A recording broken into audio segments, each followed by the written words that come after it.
I don't know if I want to be out here. This is scary. It's not scary. It's in the middle of nowhere, and people are used to people around. I have nothing. I have deer. I have hogs. I have foxes, raccoons, chickens, hawks, vultures, owls. Lots of owls. There's lots of owls. Lizards, snakes. We have scorpions, brown recluses. We have a lot of stuff out here, but I've got trees. That's the very best part. I've got elbow room, elbow room. Yeah, I get it, Johnny. I mean, I feel that way. It is, it's a give and take in choices in life as to what, where you want to come. And there's places in Europe where you can live where there's lots of land as well. I mean, it just costs money. I mean, this isn't cheap either, but it is cheaper than New York. Can you give a live demo of the deity clapper? I sure can. I've got it right here, and we can certainly talk about it. We've got some time today. We should be good. Oh wow, the Komodo looks way better in comparison. So I remember which one it is. I mean, it looks pretty good.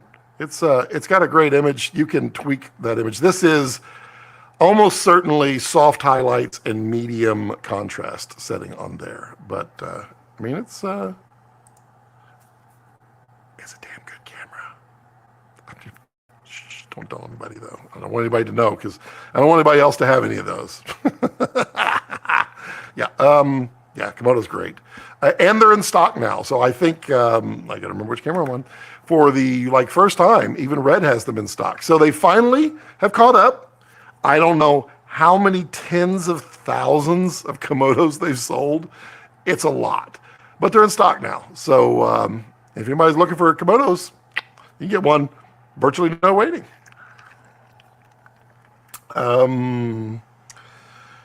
Ollie, hello, Ollie. How are you? Hello there. I picture you saying, "Well, hello," but with an English accent because I mean, you wouldn't. Well, I mean, you could do it. I bet you could do a better American accent than I could do an English accent. Probably so. I have a particular set of skills because he could do an American accent. Hello, Gregory. Lewis. Hello, Lewis. How are you? Hi, Scott. Hi, Ollie. Click. What is going on? Why is StreamYard being such a weenie today?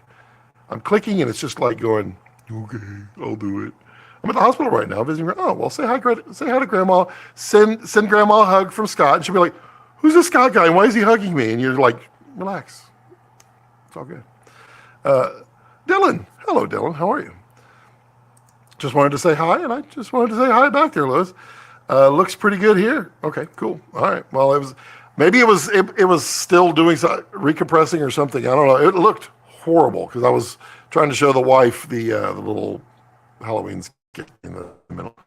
Scott, I wanted to ask you, how often are you doing gimbal stabilization work, and do you have a recommendation, or do you always need a rig for the heavy Komodo?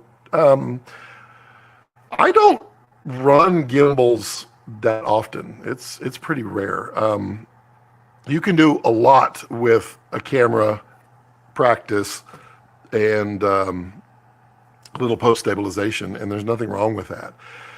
If you are going to use a gimbal, I mean the DJI Rodent RS3 Pro combo kit, mouthful, is really good, and it can support both Komodo and V-Raptor. It's got lots of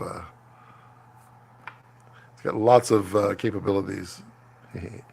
Much love to you as always. Thank you, Lewis. I appreciate that. It looks see, but it doesn't except on here.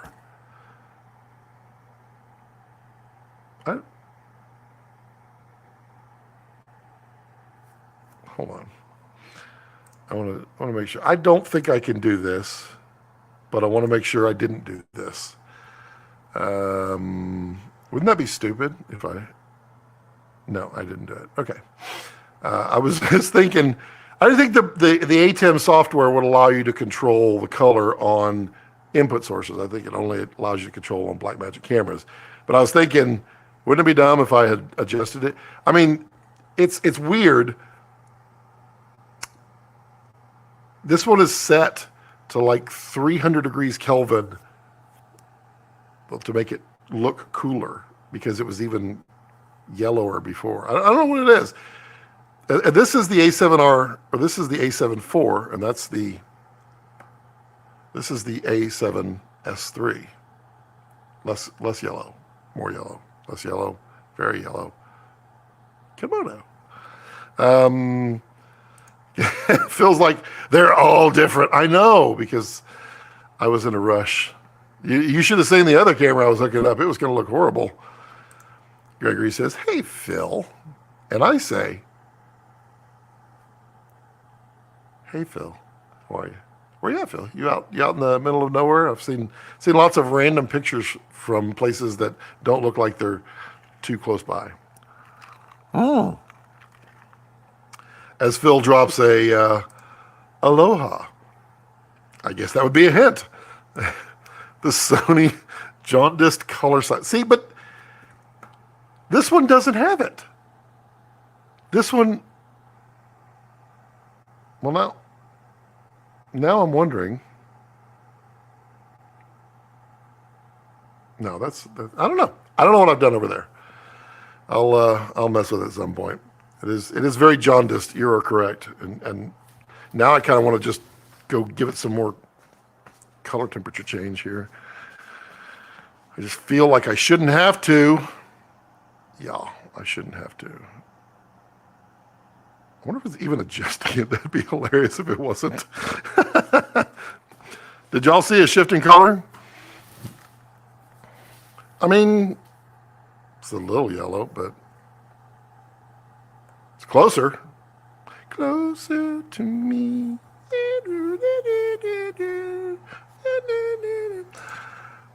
Aloha, ahaha. That's exactly what it looks like. I don't know what it looks like. Oh, jaundice. I finally committed to switching to Canon plus Red after shooting Sony my entire career. I mean, you got to make those choices. I get it. Canon cuts super well with Red with minimal correction. I think pretty much these days most cameras will cut with a Red nicely. I mean, and you can make a Red cut with anything. Happy Friday, I Edit. How are you? Thoughts on the Sony A7R5? Finally, a feature we've all been waiting for. Insect autofocus. Also, dog rear end autofocus. That one cracked me up. I don't know if y'all saw the Gerald Dunn. Oh, okay. The Gerald Dunn review, which is, he did a really good job on it. The autofocus, he was walking, and there was a lady walking her dog, and the autofocus was showing the boxes. It was on the eyes on the dog, and then it goes whoop right to the rear end, and found its brown eye, and was trained on that. But it didn't autofocus on it. It just was watching it, which is cool. But like we talked about last week, that's what the AI autofocus is. It is an expansion upon what we've already seen. It's already been doing AI and learning. It's just got a lot more processing power. And now it's targeting multiple things, and it's looking to see what it should or should not cover. Other thoughts? I am really, really, really interested in the dynamic range on this camera because the previous version does not have a lot of dynamic range, and it's very apparent in the highlights.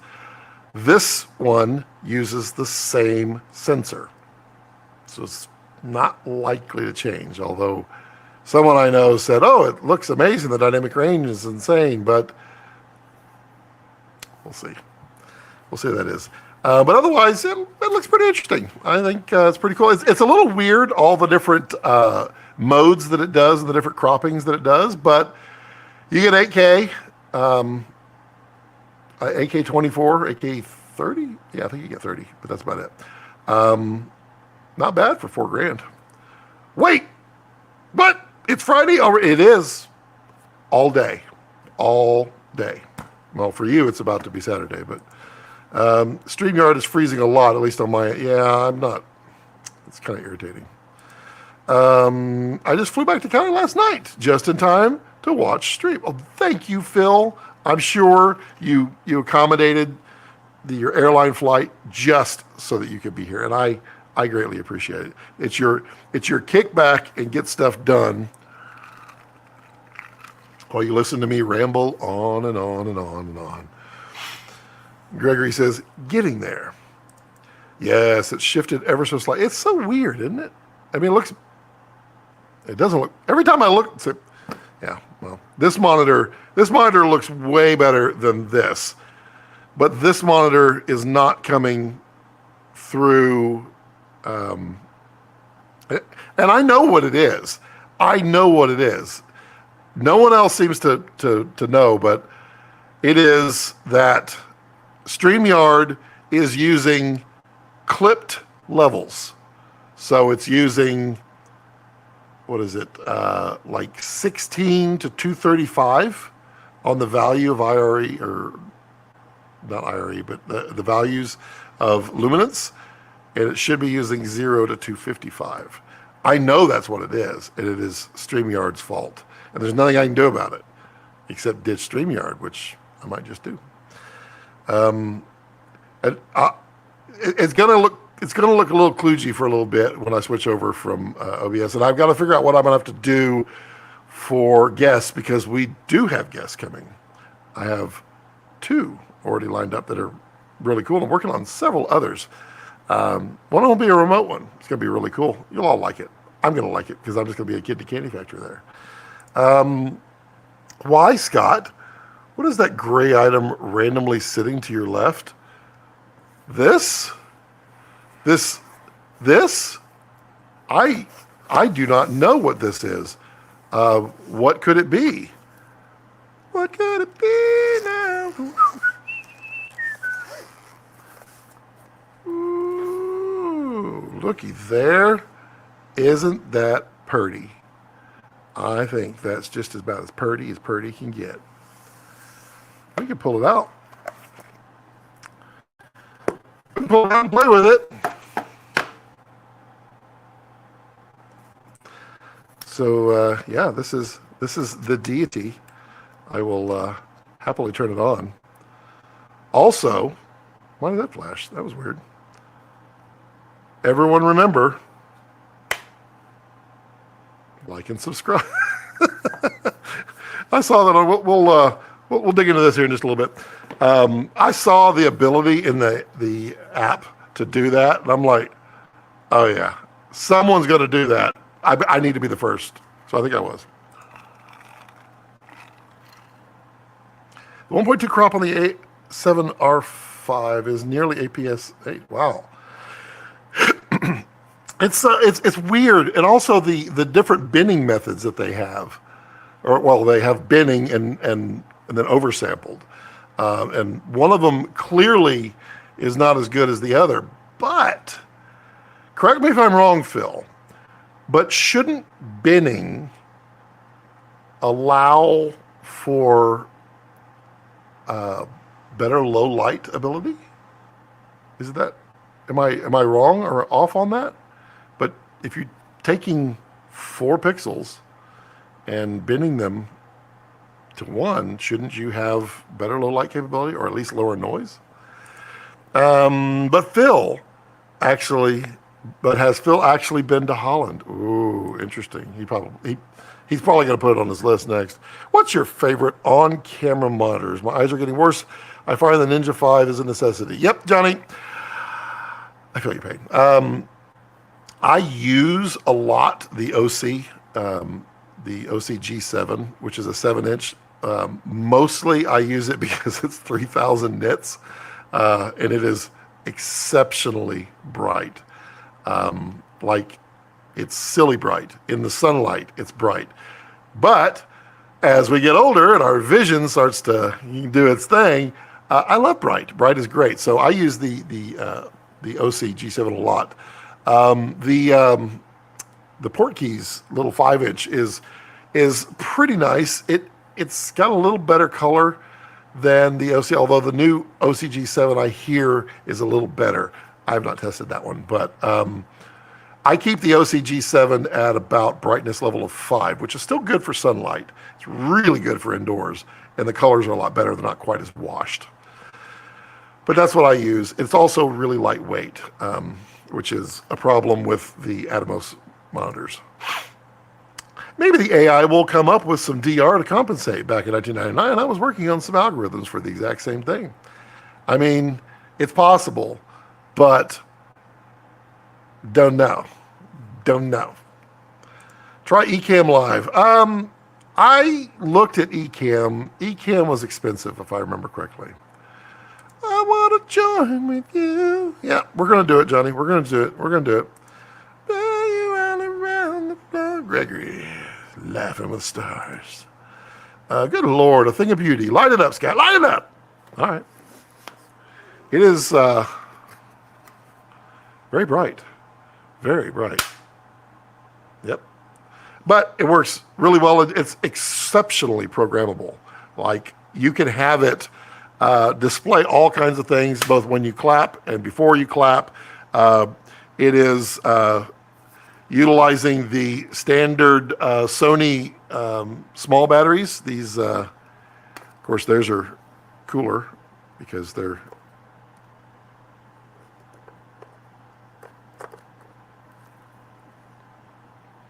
What did I not push? Gotta push something. That was weird.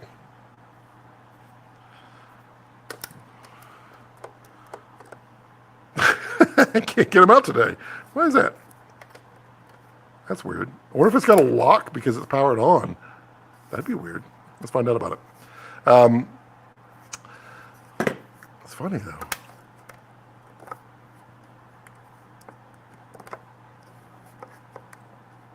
What in the world am I missing?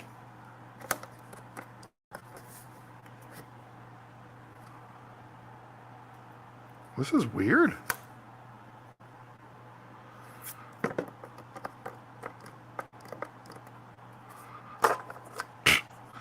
I guess I just wedged it in there pretty tight, but they have these little deities, but it's the 550 batteries, and they go in there. That was weird. Maybe it must not have been. Yeah. There we go.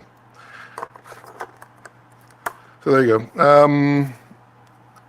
Let's see, what else about this little guy here? It works both with the Sidus,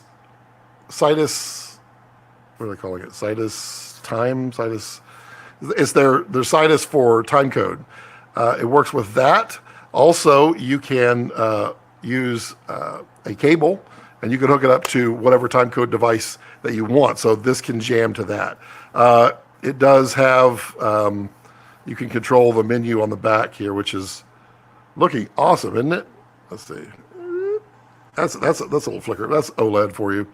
But you can control everything on there with the little menu dial right here. Battery life, still testing that. It lasts a long time. It's kind of amazing. But you can also have it just in the background running.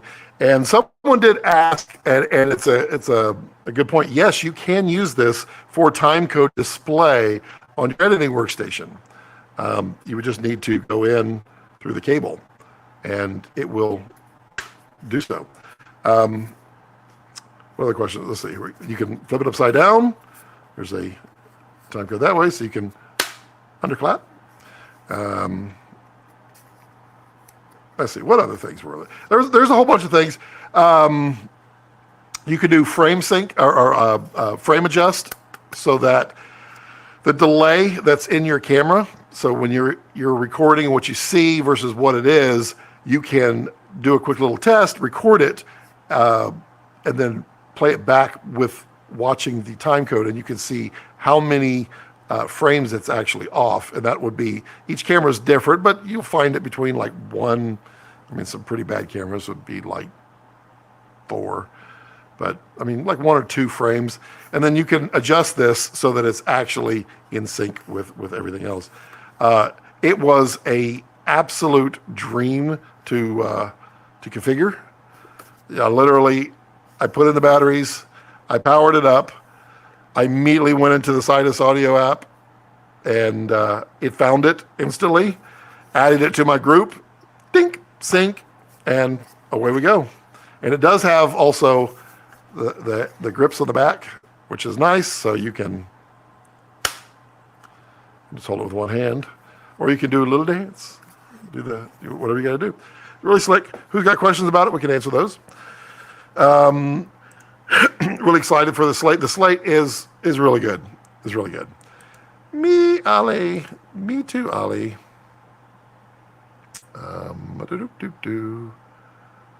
7-inch all the way. I find I miss focus using smaller screens and peaking. Yes, I really try not to use peaking. I've been hurt before. And it's sad too, because you're like, oh, peaking says I'm completely in focus. No, peaking algorithm says, well, it's not even an algorithm. It says, yeah, you're good. You're good, and you're not. It's it'd be like, let's see, yeah, I'm in focus. I'm in complete focus right now. Same here. What's everyone's favorite RF and EF lenses? I spent too long using only E-mount glass. Yep. Everyone list your favorite lenses. This is exceptionally good. You know what I need? I need a way to enjoy this prop. I'll be right back. You know, it'd be nice. I have to turn on some lights. It's not good when you can't see, especially if you have concrete like coffee tables. That's usually what I run into in the middle of the night.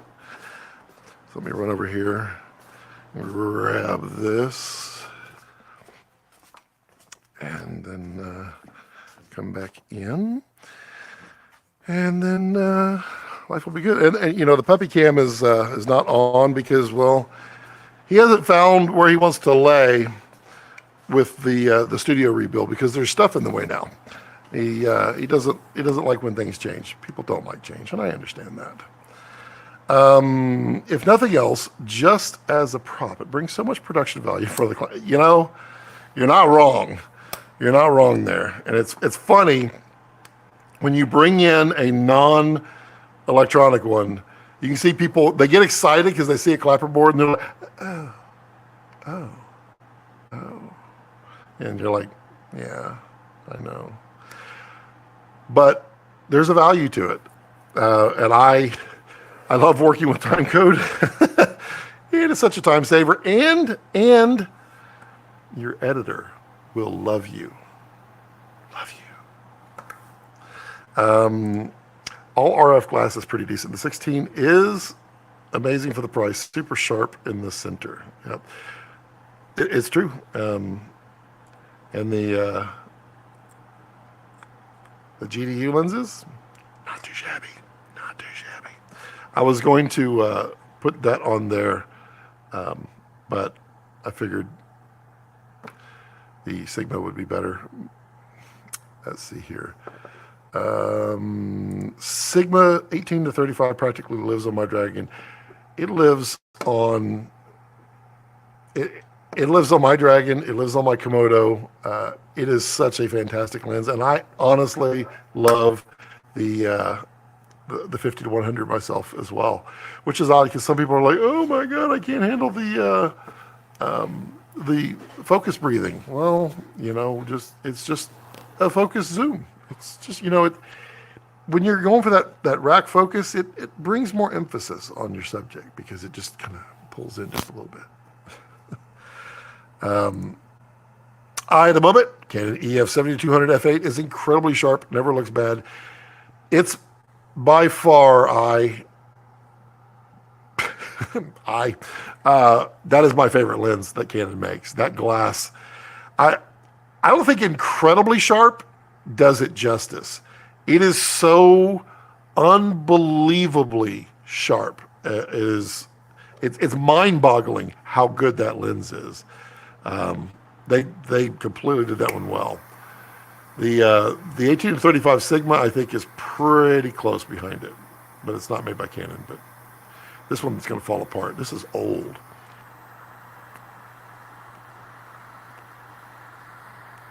Scotty needs to restock the humidor. it's looking pretty barren in there. This one right here, I am fairly certain is in the neighborhood of 15 years old. I'm guessing. I mean, just the fact that came off, which it's a prop, so let's don't talk about it, but that just slid right off. There's been a lot of constriction going on here, but it's good. I like that.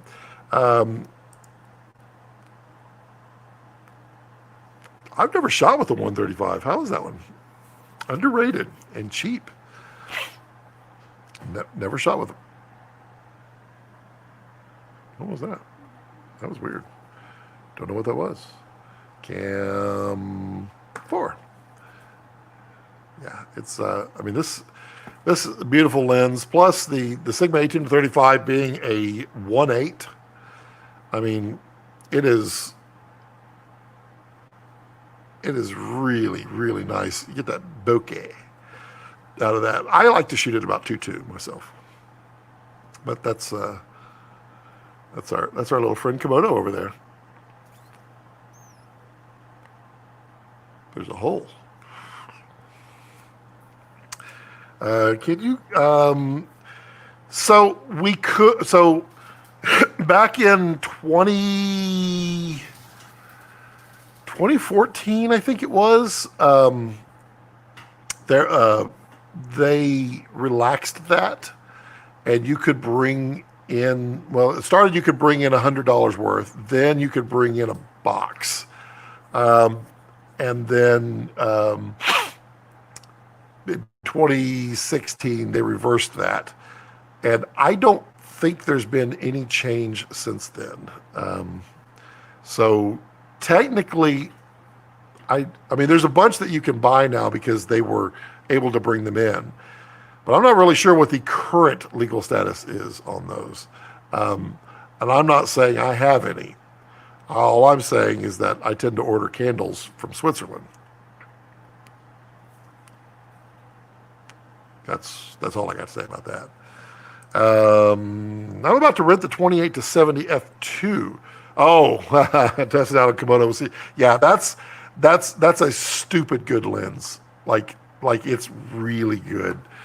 That lens is surprising. However, be very prepared for how big that lens is. It is no joke, giant. But it's a pretty slick lens. It says, Scott, would you purchase a Komodo today or wait for something else in Red's lineup? I'm currently on a Dragon sensor. I don't have any qualms at all about recommending Komodo today. Not one bit. And in fact, I was noticing, I guess through all the many couple of years here of just continuously talking about Komodo and doing all the live streams with those people who had them first and people who designed them. I didn't feel like I needed to, but I just realized that I never did a review on Komodo. And so I'm probably going to do a review on why today I still think it is an amazing camera. Yeah, there's better cameras out there, like B-Raptor. But for the money, I don't think there's a better image out there, honestly. Even with Sony's, Canon's, name all the others for that price. And Dragon, I mean, I love Dragon. Oh boy. Last week we talked about how I was going to sell Dragon. Now I'm scared to death because I saw a couple of prices of people selling Dragons. Phil, what would you guess a Dragon X complete with multiple pieces of media, all the bells and whistles, tons of options? What do you think that would sell for? Used market Dragon X, 7-inch monitor, 512 media, 2 of them. I'm scared now. But Dragon has a place in my heart. I had it always. And it has the frame rates that Komodo does not. But you can pull a better image from Komodo than you can Dragon, with a couple of exceptions. A couple of exceptions. Komodo's better in lower light by a long shot. Dragon has ever so slightly more dynamic range. Dragon also has slower than 1/24th of a second shutter, which I do like for time lapses. But, I mean, Komodo, I mean, the global shutter on Komodo, you just don't realize that you miss it until you play with it and you see it. And you're like, oh, that's special. It's special again. Komodo, making film special again.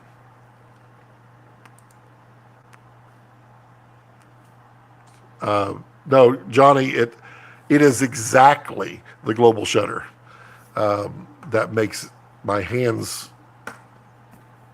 It's all your fault, Johnny. I had all these at a different number, and then now I'm like trying in my head, trying to figure out which one is it, which one is it.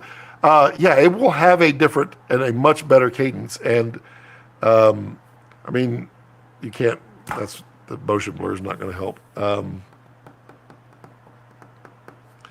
Let's see if this will. It's out of focus, but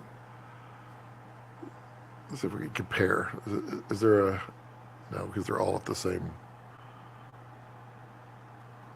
Let's see if we can do that.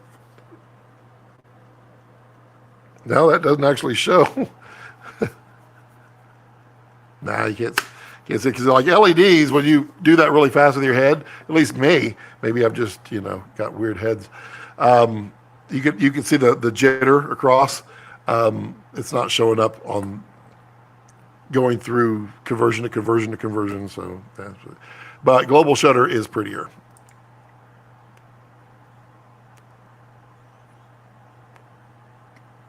Yeah, Ollie's correct on that too. For Super 35, the 18 to 35 is way better.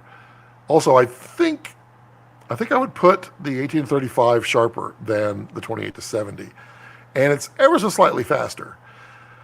But that 18 to 35 is just pure gold, pure gorgeousness. I can't give up on it. I know, Ollie, and I need to sell it financially so I can move forward. It is such a magical look, especially on skin, although V-Raptor is looking really good these days. Literally, Gregory, that is the best way to explain it. That's literally what film. Boy, this thing's tight. I mean, film is basically global shutter equivalent. Yep. When you talk about film look, global shutter is a component for sure. And, and it's funny because people have now gotten used to Jello. They've gotten used to the rolling shutter, and it's sad. And, it's funny because you have to wonder if there are people today who've only seen like helicopters on video and not really in person too much. And so they think the blades are like, pointed in different directions, the way rolling shutter makes it look. What's the most comparable Red to C300 Mark III in terms of price, features, and image? I don't know that I have an answer for that, Johnny. I don't know. Does anybody else have a guess on that one?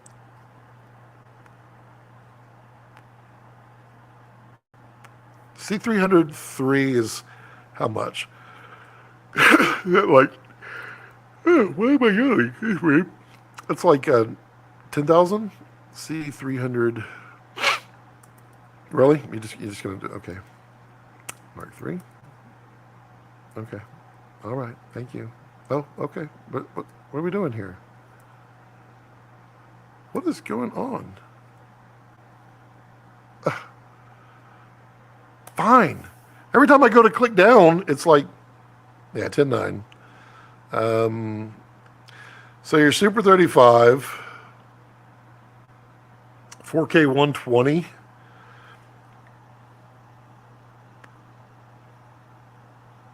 I don't know what the dynamic range is on this though.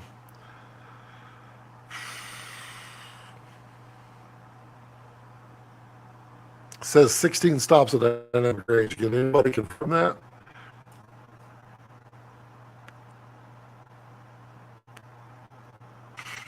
Yeah, yeah. So, I mean, all you can record on there is Cinema Raw Light, which is 10-bit on the C300.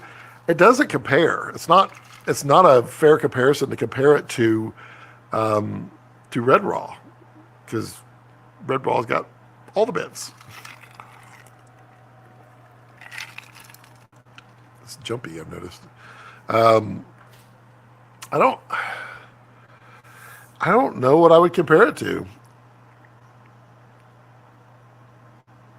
Because it doesn't match a red. Because Komodo doesn't have the frame rates. And then V-Raptor is such a cut way above. It's I don't know. I mean, a used Dragon, although the C300 Mark III is probably going to be a lot better in low light, I'm guessing.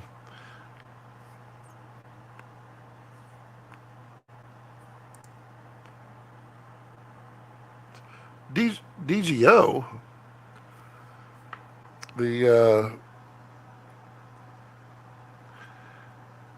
well, I mean, V-Raptor has 17 plus, like 17 and a half. Dragon is 16 and a half. Let's see here. Let's find DxO. What is going on with my iPad? Doesn't seem to want to participate. Let's see here. C300 Mark III. We'll see what they gave it as a sensor. They haven't even rated it. Fine. That's not helpful at all. DxO Mark. Interesting. Yeah, it has the DGO sensor. Interesting. Well, DSMC2 lineup I can talk about all day long. I can tell you all of the various options. So you're going to be looking at used. Their base, well, so there are 4 sensors that you can get on DSMC2. You can get Dragon. That comes in a 5K and a 6K. Technically, it also comes in a 4.5K. Then from there is Gemini. Gemini's 5K. Then from there it goes Helium and then Monstro. Helium is 8K, Super 35. Monstro is VistaVision in 8K. Gemini is 5K, but it has the dual gain sensor, so it's a little better in low light. And it also looks about as close to Dragon as you can get, as far as like skin and the way it looks. It has a very nice, pleasing look. The Dragon X is the newest version of the Dragon sensor in a DSMC2. There was Dragon was available in magnesium DSMC2 line, but it was limited in its transfer rate to the media. So if I remember correctly, it's either 275 megabytes a second or 300 megabytes a second is the full spec. So Monstro, DSMC2 Unified, those all do that. And I believe the magnesium did 225. And then there was the Scarlet. The Scarlet had less. Was it 175? I think it was.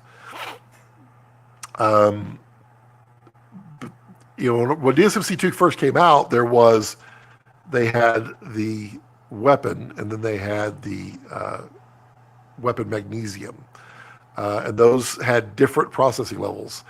Then they came out with the Epic W, which was in the magnesium chassis. Well, I think it had the magnesium innards in it. And that would only do 8K 30 frames a second because it didn't have enough processing power for the 8K. Then Gemini came out.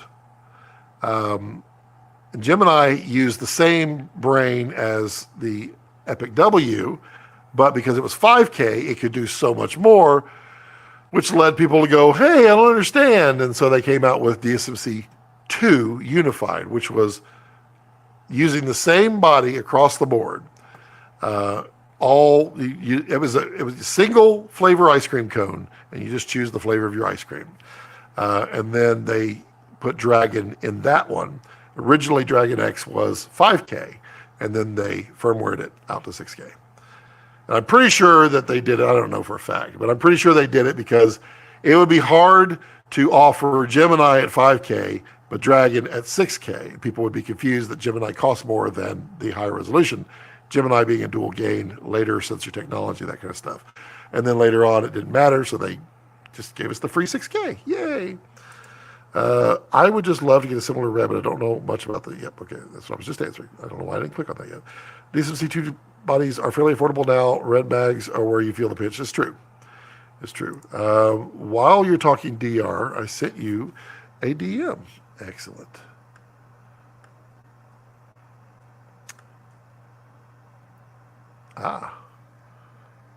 Ooh. Well, let's pull this up here. Open in Safari. Pull the Phil Love out here.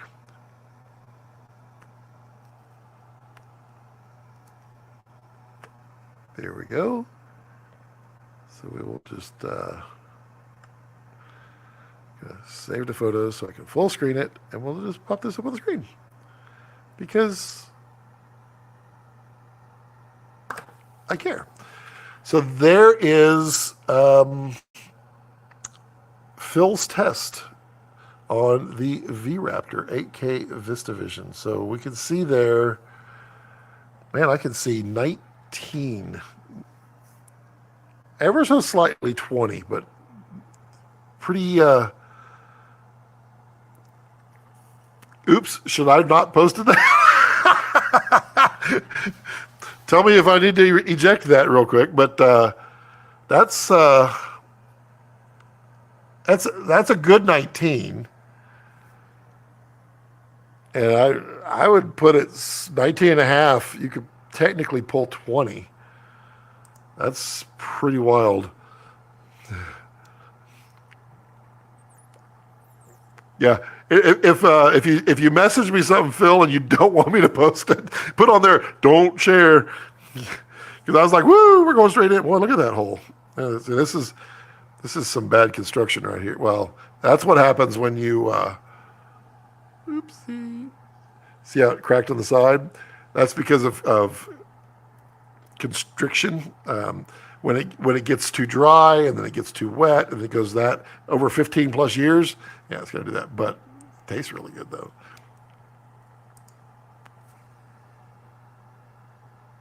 Back to that. We'll put that up. I sent you a friend request, Phil. It'd be nice to connect and exchange. Go for it. Johnny's like, ah, ha, ha, ha. Oh, wow. Yeah, that's pretty impressive.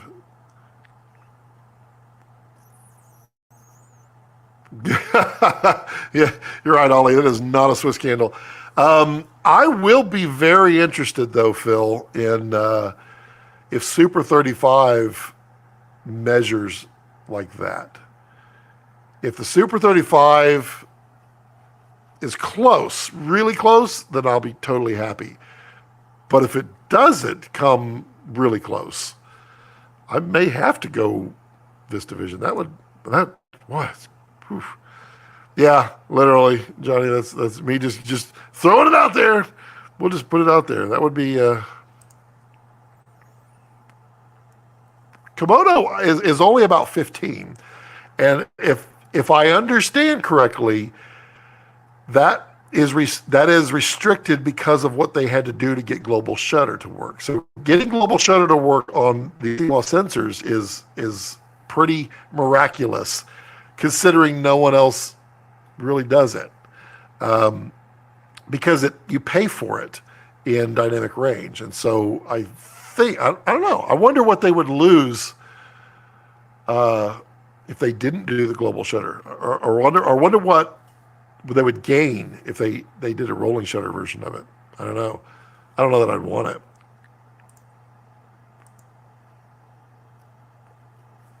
Yeah, this is just a candle. That's all it is. Just a candle. If the Super 35 is that, or even a stop less, is gold. I agree. I am not going to turn my nose up. If it's over 17, I'm not going to turn my nose up at it. If it's 19, I'm gonna be even more so tickled with glee. But thank you, Phil, for sharing. I appreciate you. I figured you'd be asleep. Just flying in here. Yes, so Johnny, we talked about that 2 weeks ago when Jared was on here. We talked about, so Super 35. Let me phrase it my way. You can't quote me because I don't work for Red, but Super 35 should cost less than the current model, because it does cost less to manufacture the sensor. What they don't know yet is what that cost is going to be. So they're working on it, but according to Jared on 2 live streams ago, right? What, last week? Yeah, it's 2 live streams ago. He said that, yes, they are planning for it to cost less. So I'm hopeful too. I mean, I don't know what it's going to be, because I don't know what the cost is of the V-Raptor VistaVision sensor. So it's literally just, again, and I'm pretty sure we're not going to get to find out. Not for a long time, but I mean, if the VistaVision sensor is 20 grand of the body, then you could see a pretty good savings with the Super 35. I don't know, but I doubt that it's 20 grand. Not now. Maybe it is. I don't know. It depends on the yields. I mean, there's so much, and Jared talked about that. So go back and watch that one, because it's a tough area, and you know, yields will destroy everything. And apparently, I was reading Apple was having some big problems with yields. So I'm interested to see what they're going to do with that. And now I'm hearing Apple is coming out with some stuff here shortly.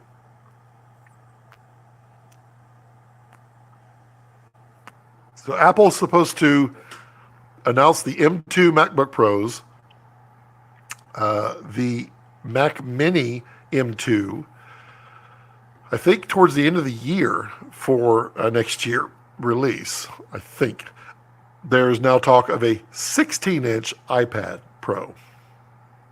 That'll be interesting. Also, any of y'all with iPad Pros, did y'all upgrade to the latest iPad OS 16.1? I'm not happy with it. I used their window model for a couple hours, and I had it up to here with that. It was a pretty bad implementation, and I don't know what it is. I don't know why they can't implement it, other than maybe they just don't want to. But that is not how I operate a windowed environment, and was not happy with that. So I mean, I'm still on 16.1. I'm just not using any of the 16.1 features. Give us a little demo of the new iOS. I can't, because I don't know what I could show that wouldn't show something else on my iPad, because I've got stuff everywhere. So I would I'd feel a little nervous doing that. It's NDA stuff, not. I mean, you would see apps and things that you shouldn't see, and you would see locations and things like that. So far, though, I will say that the file system going into files is much faster, like a lot faster. Which is, I mean, it's hard not to be faster than what it was. It was horrible.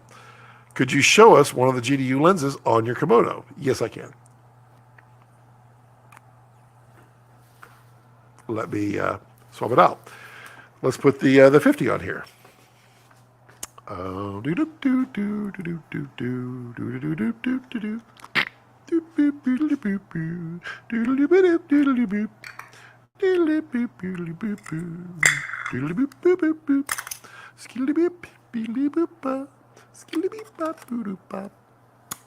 let's change. Oh, well, there we go. That's what happens.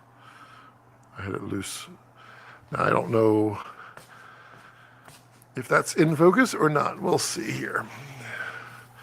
That is so not in focus. Come on, let's give me some focus. That is really, really narrow focus. I didn't have a chance. It's all Johnny's fault. There we go. I didn't have a chance to hook up the wireless on it, the Wi-Fi network on it. So let's see, what do I got here for? Well, that's not a good frame. And I can't quite adjust it that way. Hold on. It would be better if I, well, that's gonna be too much, isn't it? Let's see if it'll focus. It'd be nice if I had the, give me some focus. Hi, pay attention to me. There we go. Hi, come on, to me, right here. Look with your eyes. There we go. So that's the GDU 50 right there, and it's not centered. Let's see if I can turn it. There we go. And the new. Oh, because I clicked elsewhere. If I click over here. Oh, look there I am. The focus square is right here. I need it to be right here. Okay, so I need to click on the ghost. Okay. If I had hooked it up to my control, there we go, it would have been a little better, and I could have pulled focus that way, and then I could use the cool facial tracking. There we go. So now, hi, how are you? Calm down. There I am.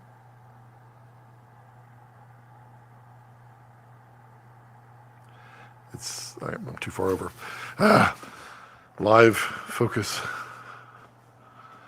Let's go here. And I can't see because Komodo is at 6.5 feet up. I won't be able to see the screen. There we go. Now we're locked onto me.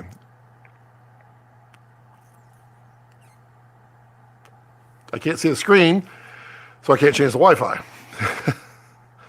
But how's that? That's the GDU 50 right there. And I don't know what that's at. I would guess that's probably at 2.2. Probably. And there's that one.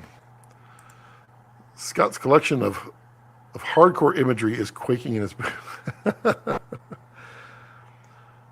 Good to see the autofocus is working reliably. It does when you click on me. Because when I do that, it's going to go out to there. And then, hey, look, here I am. There it is. Here I am. Beep-bye. Peekaboo. Yep, it works. It works really well. The autofocus is pretty amazing. The face tracking with Mikael's red control, that's pretty cool. Works with your iPhone. And then that should be coming in body at some point. Maybe not real soon, but.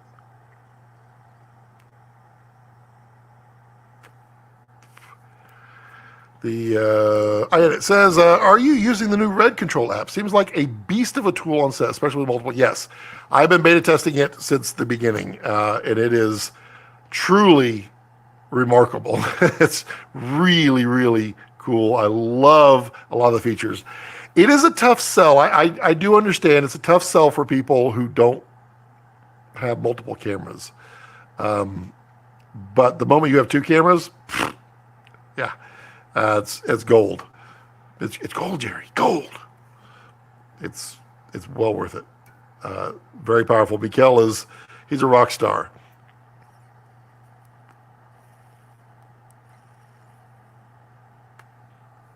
I wish there was coupon codes, and I wish I could get one, but I don't think Apple lets you have one. So that's that. I have the 16 as well, Johnny. If you want to see the 16, it's right here. Oop. Now it's in focus. No, it's not. Now it's in focus. Okay, let's see here. I do love the red control stuff. It is pretty spectacular. You know what else is spectacular? Lens caps. Let's put those on. Let's protect the cameras. No lenses. And look, focus. So let's see here. Who's got questions? Who's got answers?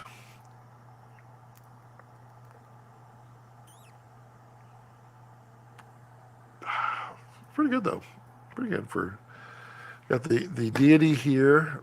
Full review. Look for the review Monday. Should be out by Monday. I've been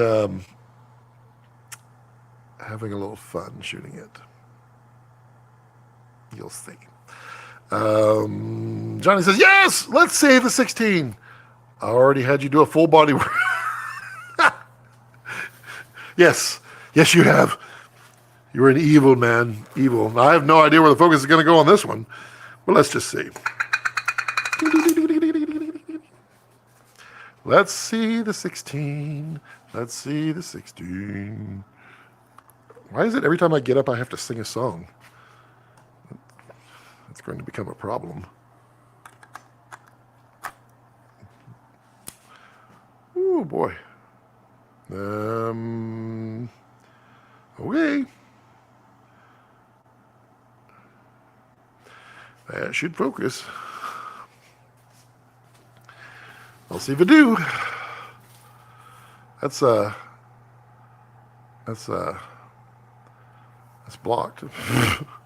Hi, how are you? It's a little wide. You're in between this camera and this teleprompter here.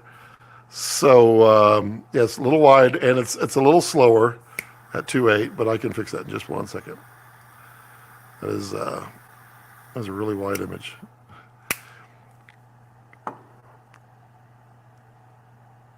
I'm gonna pull it down a little bit. Can I?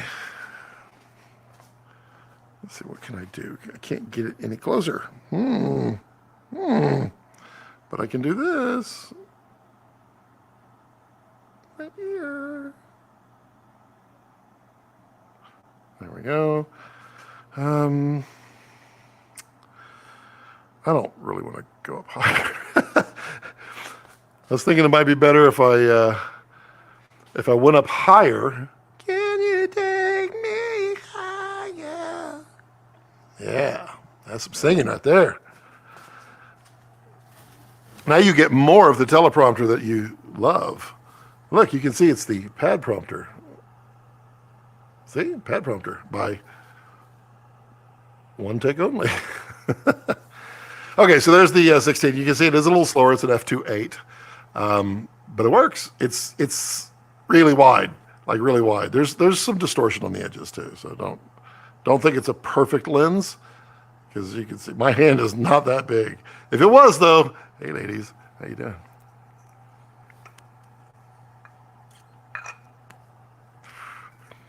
That was inappropriate, Scott, going here.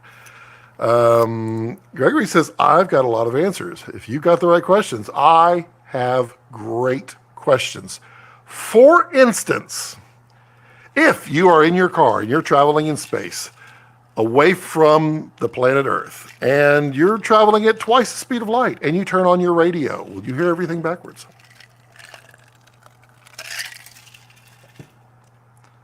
Also,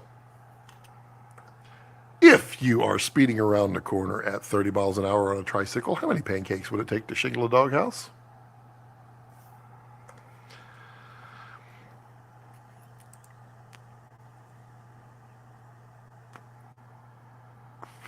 Would you ever consider getting a C70 instead of the Sony? Seems like a better match to your red. No, I don't like the C70. I don't like the form factor of it. I've shot with it. I played with it. It makes a nice image, but I do not like that form factor at all. It is a clunky. I don't know what it's like holding a lunchbox. It's weird. I don't like it. I mean, it's a big negative to the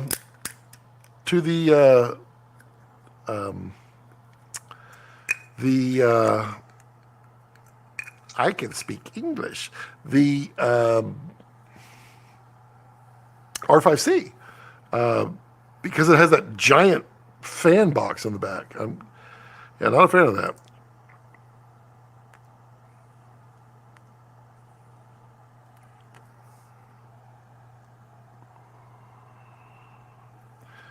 It's really hard to tell with the it being so wide. I could just take it off and then just bring it over here and just use it as a mobile cam. I've only got a 30-foot SDI cable on there because Johnny's like, hey, Scott, can you hook up Komodo for me? And I'm like, sure. And then I was like, what? No. Hey, look, there. I couldn't get to that camera. Quite a bit of breathing. Yeah, it does have some breathing. It does. Let's boop.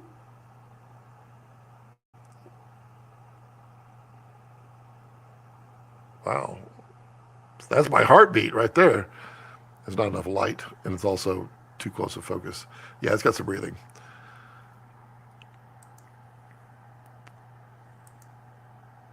All valid questions, Scott. But who shot JR? Oh, I know who shot JR. I happen to know. But do you know how cool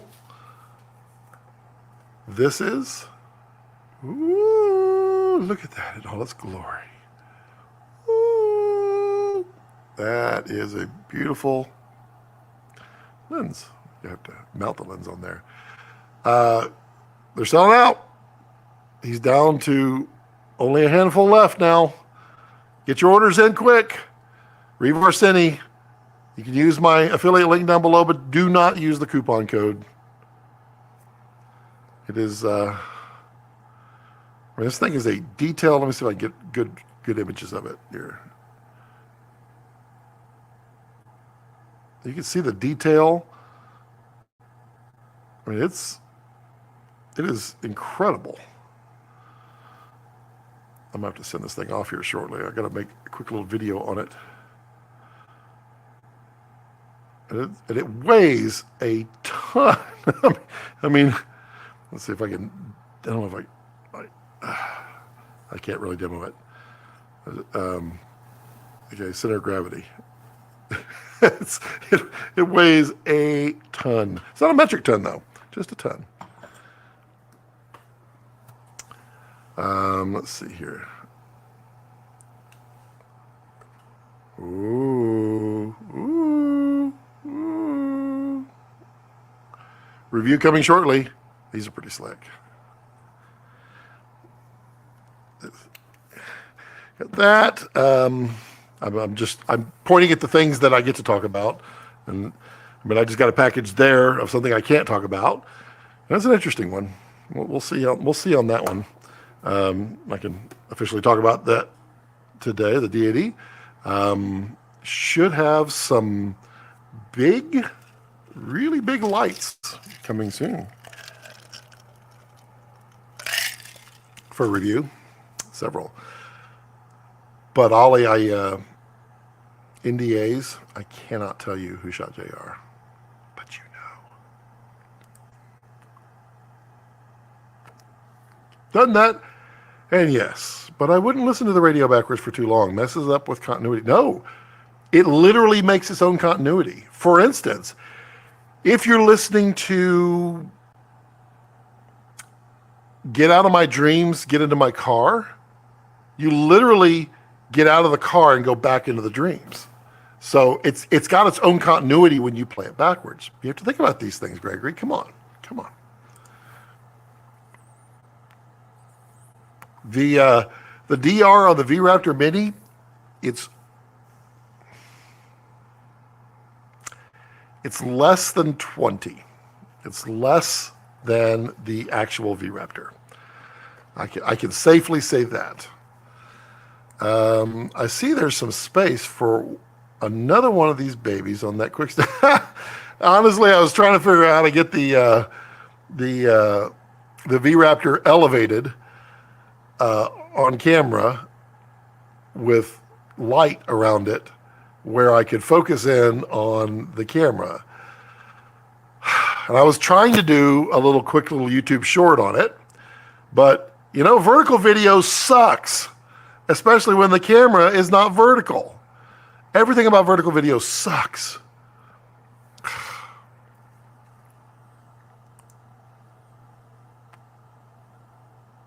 Could I explain how I did the Halloween section of the Mini Raptor unboxing? Sure. What part would you like to know? Specifically, there was a lot of moving parts to that. But yeah, I mean, the overall general thing was I shot it beforehand and then went in there and edited it and then came back in here with frame grabs and lined every single thing up so that everything would be back to where it was. And it's weird too because I actually shot a little short with that too, and I haven't done anything with it. Bad Scott. It's sitting in there. I need 2 more shots to make it a complete little short. But yeah, bad Scott.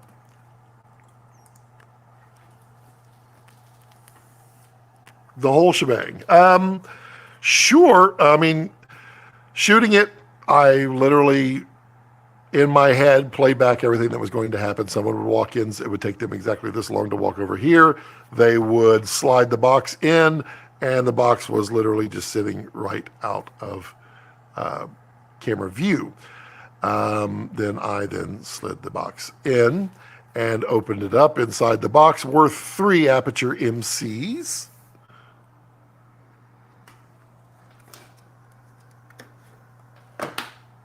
These little guys right here that were programmed into a pulsing. 2 of them were pulsing together, and 1 of them was not. It was just providing light, and that was to give me an even light so that it didn't go from 0 to bright. And then I pulled it out.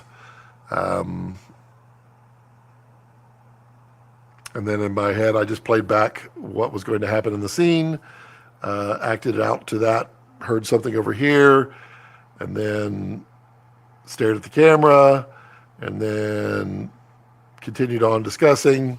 That was literally shot in 1 take. I did the entire thing in my brain in 1 take, and then went into post. The eyes were done with DaVinci Resolve. I tracked the eyeballs, and then I used luminance to capture. Let's see. Yeah, I used luminance to capture the around the retina. I guess the retina or whatever, the color part of your eyeball. Boosted that up, changed the color of the highlights, sharpened it quite a bit, and then that became that. And then I just had it track my eyes, and then I had it pulse ever so slightly. And then what else was there? Oh, the voice. The voice was done in post as well, and it was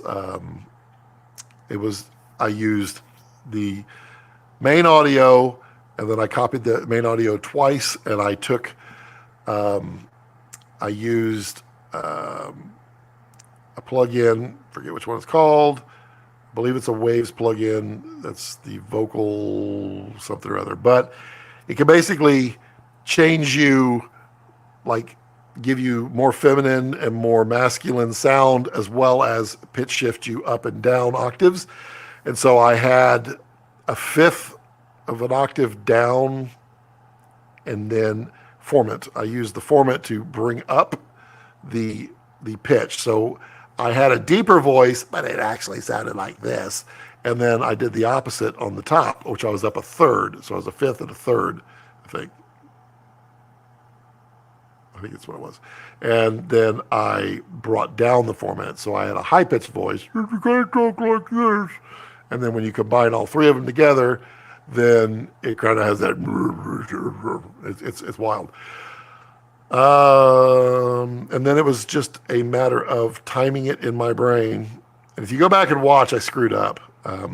My hand got in the shot. But it was, I had to go, you had to get up to go grab a part. And then when I did that, I reached over with one of these candles right here. I reached over and pressed the, I think it was, well, it was one of the entries on the switcher over here, which I had a little computer over there with VLC playing back the clip, and I just pushed play and then pushed that real quick. You can actually see a little bit of a jump because the chair when I got up was like that, and it switched to there. And there was something too.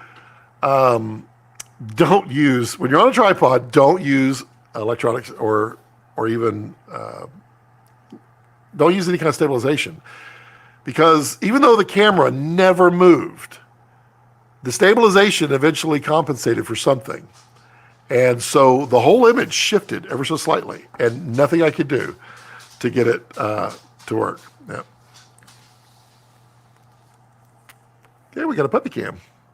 Ooh, I bet you I could get puppy cam now. Let's see if he'll stay there. What's up, buddy? You good boy? Yep. Let's see if I can do this without him. Oh, come on now. Come on now. Work with me now. There we go.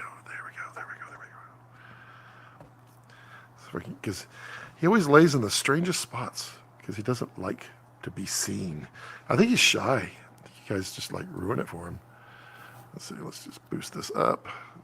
12.8. And then, well, that's the best puppy cam we're getting right there. Okay. Puppy cam. Oh, he's out of focus. Well, that's just awesome. Let's see if we can. Boop. Give me some puppy. Give me some puppy. Hey. I want focus on puppy.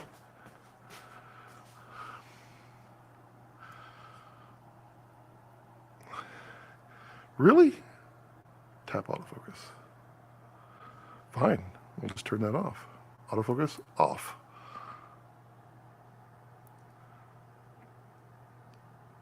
Yeah, guess who's in focus now? There we go, puppy cam. All right, there we go. So now I can go to... Can I do super source? I can. There we go. Got the puppy cam back. Oh, and I'm off center now. That's right. Interesting. There you go. Oh, now that that's out of the way, I can now move this over.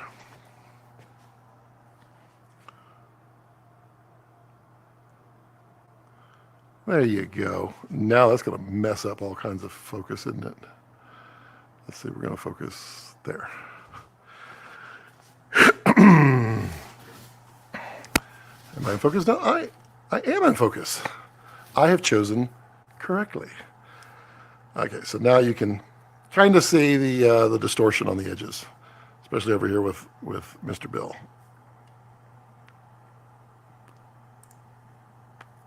This is the future of live TV. The future of live TV is pre-recorded.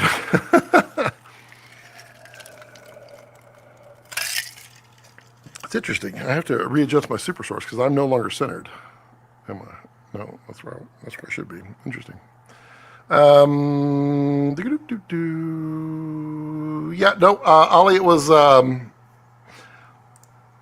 so it's not shooting 360 at 60. It's shooting 360 at 48.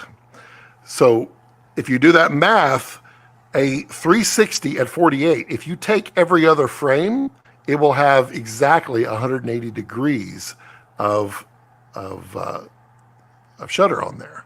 So you could take then 48 frames a second at 360, and you do get slow motion. You get 2x slow motion. You'll have a little more motion blur than normal, but you will have it. But you can take that 360 shutter on 48 and just conform it to 24, and you will have the exact same shutter angle as a 180 on 24. Does that make sense now? Because 60 definitely would not work with the math. But give it a try, dude. You'll be impressed. And that was what's his name? Oh man, I definitely need to give credit where credit is due on this, because I had never considered that before, and he kind of blew my mind when he come on, what's his name? Why is my internet going weird? Ivan Egerton. See, all I had to do was pretend to go look it up, which is not coming up at all. Ivan Egerton, he taught me that. And he talked about it on the live stream where I was interviewing him. And I mean, yeah, brilliant. It is the one thing that I have taken from Ivan that I will never untake. It's never going to leave me. But it works like a champ. And it's really good too, because like when you're shooting nature and it's low light, you get the 48. You still get a little bit of slow motion to help nature slow down, because they're so fast. And then a little bit of a breathing going on in that focus, don't we? Ollie, I need to go through there and find out all these little gems and create a bunch of YouTube shorts. I do need to put them on the podcast. I did it before. I'm on Apple Podcasts, Spotify. I'm out there, but no one listens. I get it. I'm nobody, but that's why I stopped doing it. But you never know. And, a lot of those, they won't translate as well because they're visual. But yeah, what's your solution for powering the A7S III on these longer streams? USB-C. I must own stock in the company by now, but they're all in use. I buy 20 watt. Oh, I'll pull it up on Amazon. Amazon, your favorite friendliest Amazon. USB-C. I buy these things by the bulk. Right there. So these are these little fast chargers. You get a 2-pack. This one came with lightning. Don't mess up and buy that one. I didn't intend to. I meant to buy the one with the dual USB-Cs. But they work really, really well. I own probably 10 of them now. It powers my iPad. It powers both the Sonys here. It powers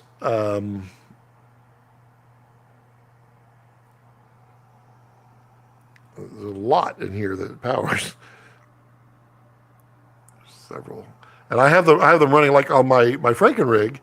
I have power running to it so that I can have my Komodo and my Sonys powered with wire.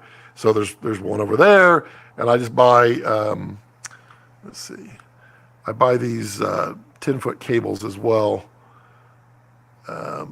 These they are very, very rigid, or not rigid, but they're really strong.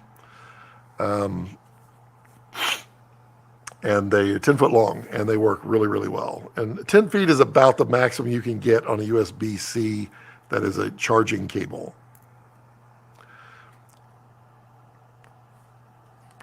Yes, the Komodo does have a mains power input, little tiny one, and the brick is only about this big. It's tiny, and it is currently mounted on my. Literally, I had to come up with a solution real quick. It's called a V-mount battery, because when you asked for it, I was like, oh, I'll just run power. Oh no, it's already there. I have it all wired into my Frankenrig over there. But I mean, quite literally, that V-mount battery, which is a 90 watt-hour battery, that will run Komodo like this for like 5 hours, 4.5 hours. You put a monitor on there, you're getting 3.5 hours of it's incredible. That Komodo uses no power. It's amazing. If I remember, the total power draw on Komodo is like 28 watts. It's not much.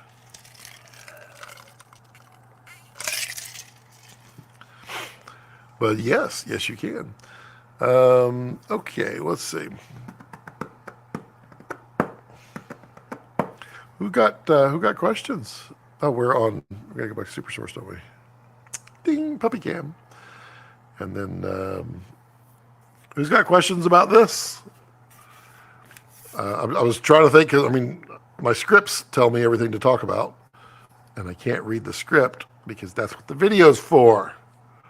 But it's actually very solid. This is aluminum. This is wood. It's real nice wood. I mean, I don't know what wood species it is, but it is very solid. It is USB-C on the back, so you can charge that way.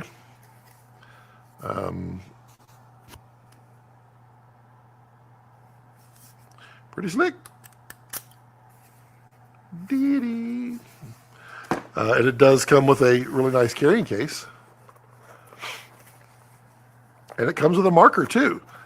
It comes with a dry erase marker. Can you believe that? They include a dry erase. It also comes with 2 cables and a dongle. So one of them is a USB-C cable. The other one is a audio or time code with a 5-pin.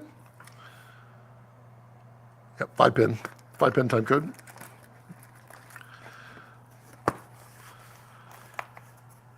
Yes, you can. You sure can. You can jam time code on red, no problem at all. Josh's Journey. Hello, Josh's Journey. Good evening from Texas. Hello, Germany. How often do you have to charge the slate? That I don't know. I have not. I've not charged it since the original day, and it's still got a ton of battery life left on it. I will run it down before Monday's video. Monday should be the full review on it, and I will do a full battery test on it. But it's going to last a long time. The other advantage of it too is it does have dual battery slots, so you could take one out, charge it while the other one is running, et cetera, et cetera. So pretty easy. Yeah, Ollie Deedee's been killing it. Yes, they really have, and their focus right now is they're going to kill it a whole lot more. He's really pushing the envelope now on what things are happening in the future. I can't say any of that, but his eyes are on the prize, and boy, this thing is falling apart now.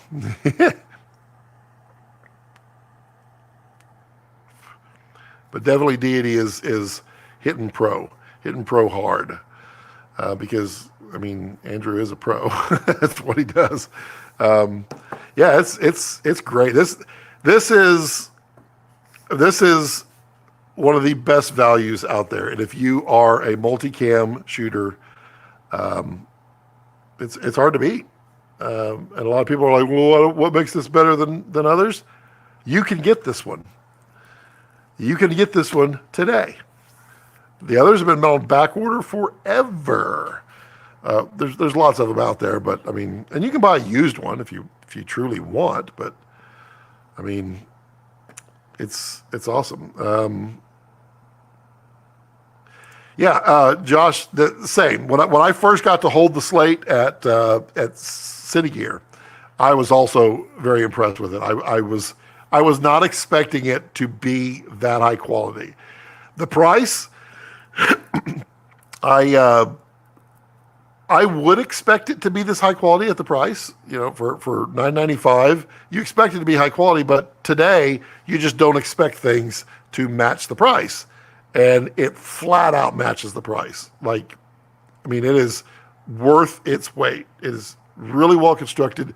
It's solid. It doesn't feel like it's ever going to come apart. It's also like the parts are replaceable too. There's a lot of like the hinges. You can replace the clapper on top. I don't know why you would do that. The front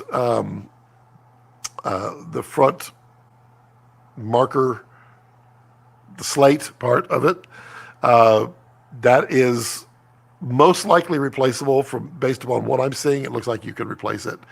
And it is also matte, so it doesn't gloss, like it doesn't cause a lot of reflections. Really, it's really well done, and I am extremely excited to be using it. And it'll be on its first job here in a week. It's going to be incredible. I love it. Josh, what do you do? Josh's journey. You're in Germany, but you're wearing an LA hat. What, are you just traveling in Germany? Are you from Germany? Are you in Germany? Or what do you do down there? Johnny says, I know it's a totally hypothetical right now, but what do we expect Canon and Sony to release in their mid-tier camera lineup? The upgrades or step up from FX6 and C70. I expect the C70 to probably have a Mark II. What I don't know is, what are you going to do? What are you going to do different on the C70 Mark II?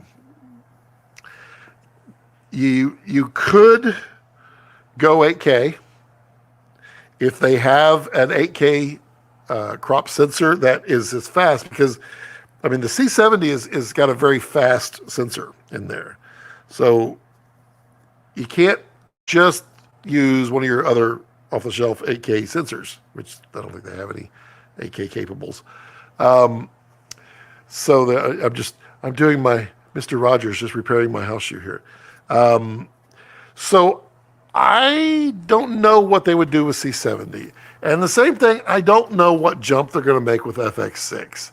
FX6 is such a tough one because the FX6 is it's a low light camera, so you can't quite just throw in the low light sensor. I don't know. What I could see is an FX9 Mark II. And I can see the FX9 Mark II with 8K. Because from FX9, which is 4K, you jump to Venice 2, which can be 8K or 6K. So there is a huge gap in the Sony lineup. I don't know. That's all guesses. It's all guesses. I'm from Germany, studying digital film production at the SAE Institute. Don't go there. And I'm in my final semester now, working on my bachelor production. Awesome. That's cool. What do you want to be when you grow up? It's the question. I know when I grow up, I want to be a famous movie director. I want to shoot a movie. That's what I want to do. Well, Johnny, you're not wrong. There's a lot to that. We're at a point where significant jumps feel insignificant. And I talk about that, like, for instance, in motion control. You get 3-axis. Cool. 3-axis will do a lot. When you add the 4th axis, you don't always need the 4th axis. So it's not a, I gotta have it. It is a, well, that'd be nice to have. Then when you add in a 5th axis, now you rarely do those shots. So you're getting these diminishing returns as you go up. And I mean, I honestly don't know where we go past 16K, because 16K is pretty much the extent of our image, or of our eyes. So there's no real win. And I would venture to say some people probably can't tell the difference between 8K and 16. I mean, I know some people can't even tell the difference between 4K and 8K, but I don't think anybody's going to be able to tell the difference between 16 and 24 or 16 and 32. So where do you go? Dynamic range? Yes. Dynamic range would be something that you could do that would help. And dynamic range would be great right up until the point where you match our eyeballs. When you match our eyeballs, anything beyond that is going to look surrealistic. It's not going to look natural to our eyes. We're going to feel odd, just like we feel odd with high frame rates. Things need to match what our vision is. So I don't know where we go.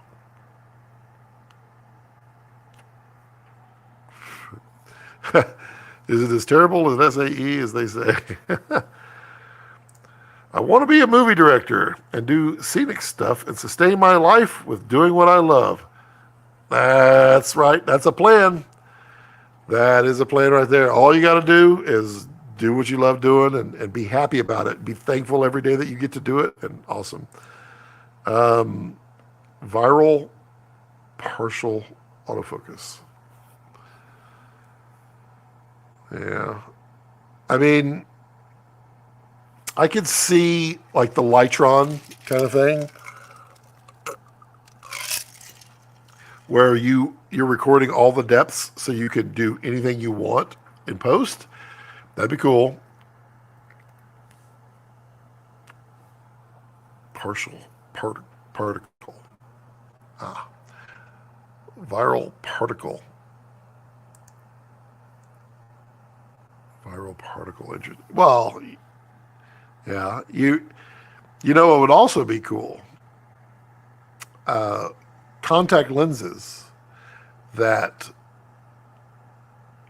have a transmitter, a little RFID or something in it, and cameras could lock onto that. So the actor just pops in their contact lens, and you magically always have a locked on to their eyeballs. But that's not always going to work.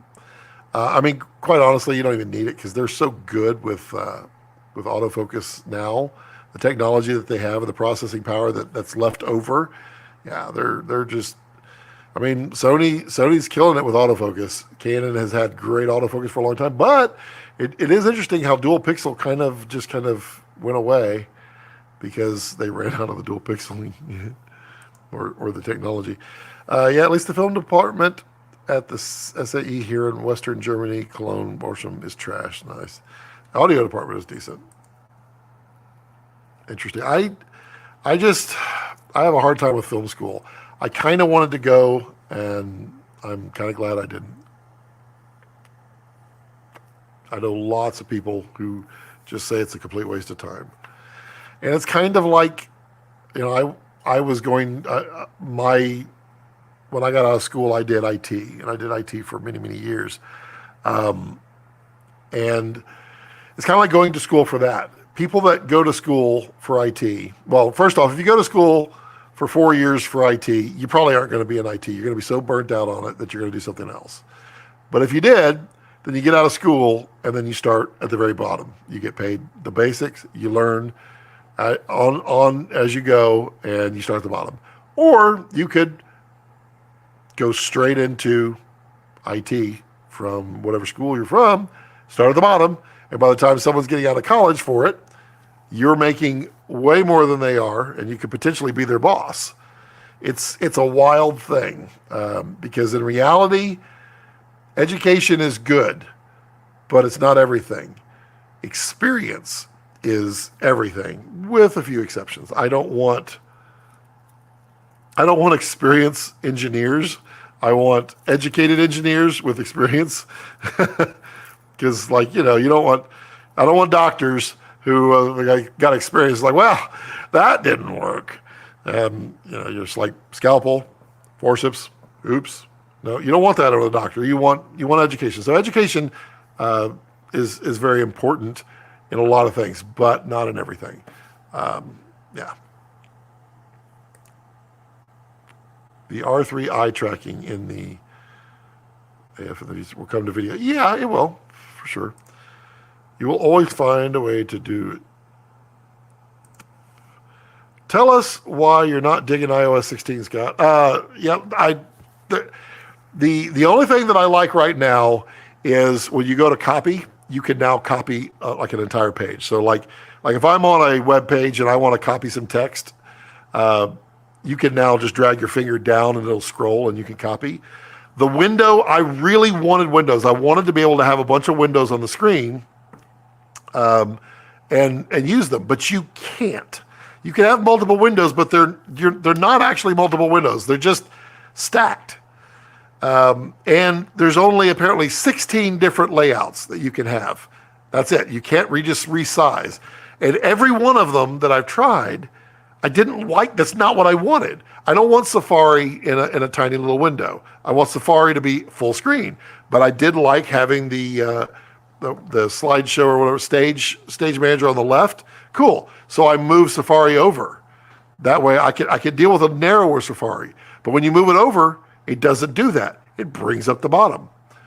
And so now you're like, what? And then it chops the side off a little. So you're never really maximizing. You're just accepting what they're doing, and I don't like it. Yeah, that's you'll always find a way to do it, even if you don't go, yep, that's exactly correct. One thing I realize is that networking is everything in our industry, and that is 100% correct, Josh. That is everything. And to be honest, film schools tend to cause network cliques. So the people that you go to school with, that you're friends with, there's a high likelihood that you will work together in the future because you know each other. And so there is that. It's like the Steven Spielberg, George Lucas, all those guys. They had that clique that they did from school.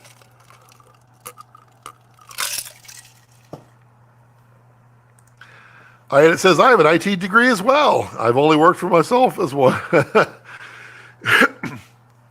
Yeah, I went many, many times. And then it got to the point where, like certifications, everybody had to have a certification. And I explained it to so many people.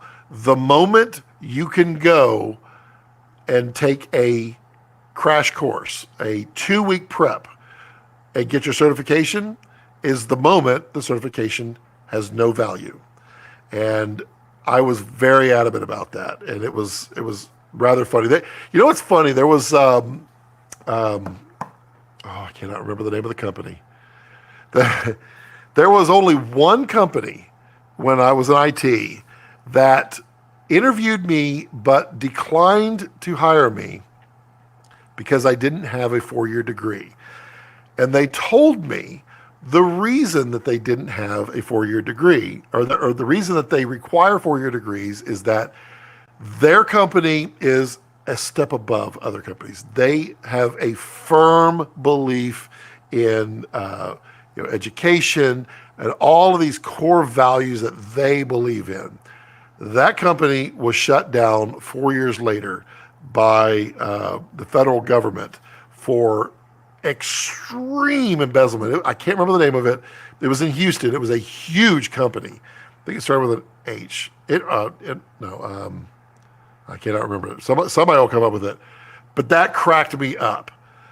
I am so glad I didn't go work there, number one, but it was hilarious that was the reason that they said, let me see here, Houston company. They were on the stock exchange.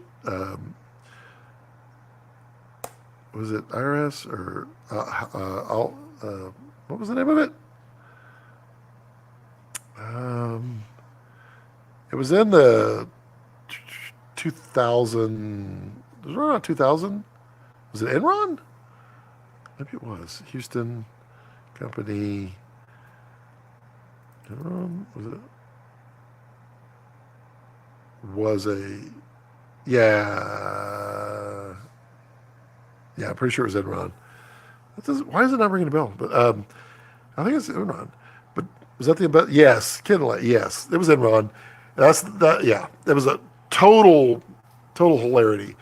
That was one of those tangents that just kind of went off into the middle of nowhere. But yeah, there is stuff that you can learn in school, in film school, in tech school. I had to go and learn that stuff filling in the blanks. So I would do stuff practically and then go grab a book or read about it or learn the hard way. Same thing in film. I do a lot of that. I know a whole lot about certain things and a whole lot about basic things, but there's stuff in the middle that I don't know. And there's stuff at the high end and there's stuff at the low end that I don't know because of the way that I learn. But, everyone's different. I think Jared shoots with an R3. Jared does love the R3. He has he chooses it because the dynamic range on that sensor is really good. And there's supposed to be a new R3 Mark II coming out in December. It is a really good hybrid camera on the market. It does have a really good dynamic range. It's not a camera for me because if I'm going to choose another camera, it's going to have higher megapixels. I say that. We'll see. I want 8K time lapse is what I want. Alex says, I chose the R5C over the R3 because it's almost double the megapixels, and I want it as a true hybrid, mainly steals over the R3. Autofocus is way better, though. The R5C, and I've already forgotten. So I was literally, Ollie, you missed it. Last week, I was all in. I was going to go get an R5C, and I got talked out of it. Well, I talked myself out of it and then got confirmed out of it. There is definitely some highlights issues on the R5C. And then there was something else. Now I can't remember what it is. But man, this thing is falling apart. There was something else about it that just talked me out of it. I really would want the R5 with C-Log 3.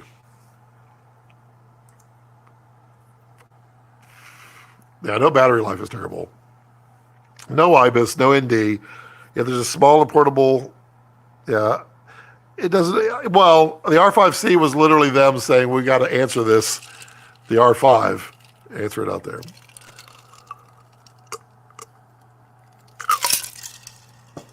Battery life is better than people say. I get 40, 50 minutes per battery. It's a C-cam for me, pardon the pun. Yeah, but it bumps. Yeah, and there's the trick. I don't remember what it is, Ollie, but like you press a button after you put the display to sleep, I think it is, and you'll get a lot more time out of it. Josh says, can you tell me what you are working on as of right now? I stumbled across the video of yours explaining the job of DIT as I reached your DIT, and our online teacher was just not good. Explaining that job. Yeah, like right now I'm working on basically a bunch of commercial work. I am not doing anything in this series or in any kind of features right now. I really would like to, but just haven't found that connection into that yet.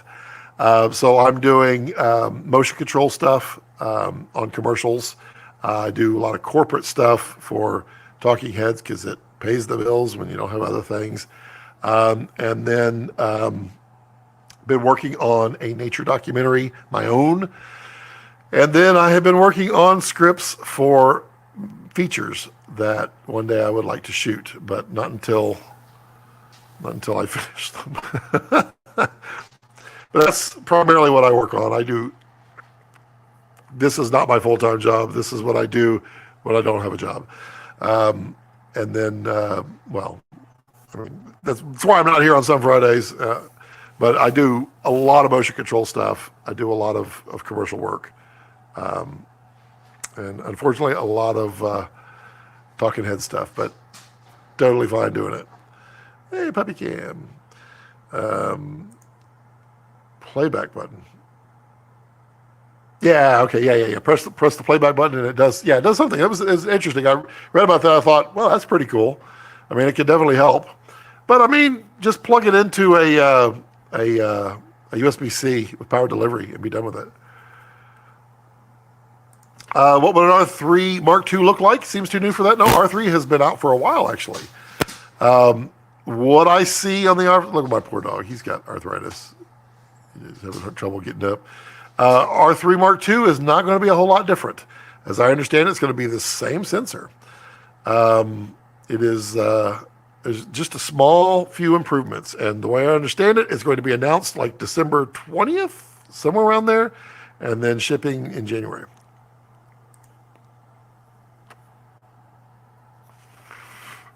Haha, great insights. Yeah, something has to pay the bills so you can do your passion project. That's right.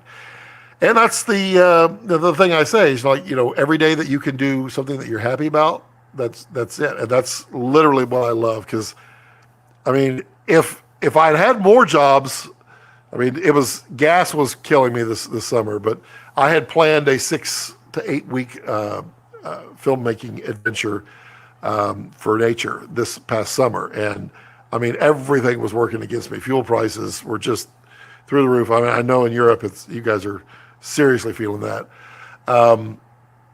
and so that didn't happen out. But I mean, the jobs that I do, they pay the bills, and then I build up a stash. And then when I take the stash, we do an adventure. We take the van and go out for a longer period of time and do nature. I love it. That's nature is where my heart lives, but sci-fi is where I'm going to be known. Eventually, when I finish my scripts. The moment says, audio question. Would you use onboard camera sound via XLR, Sennheiser G4, or always get sound separately and sync later, trying to limit crew? Depends. Depends on what it is, depends on the budget, all that kind of stuff. I have found like the Sennheiser G4 wireless, use the gain function on the Sennheiser, and then limit your gain on your camera. At the moment, what camera are you shooting on? That helps too. But there are definitely times when it's in audio camera. These live streams are all in audio camera. That's a G3 Sennheiser plugged straight into a camera, going out through HDMI through a switcher, and works great.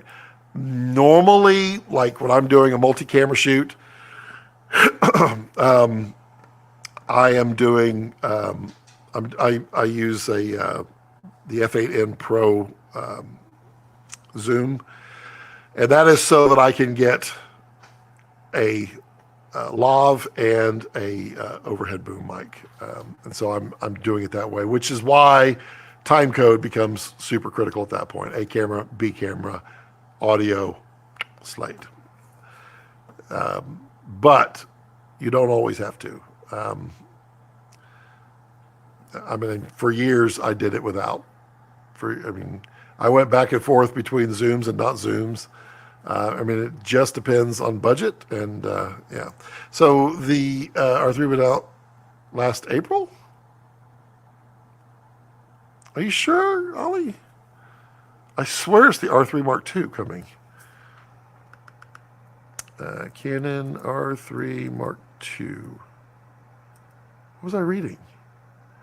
I know the R1 is coming, but I thought there was... What's the... Oh, no, it's the R6. R6, sorry. R6 Mark II is coming in December. Announcing in December, coming in January. And that one is basically the same camera too. It's weird. At the moment it says EVA1. EVA1 audio was not bad. I would try to use as little gain as you have to on the EVA1 and boost with the AF out on your Sennheiser. But don't go too far. I don't think I'd go above 12 to 18 is the most dB I'd go out of that. But the AVA one did not have that bad of audio, so you could totally use that. It's for a short film. I thought me and just two actors.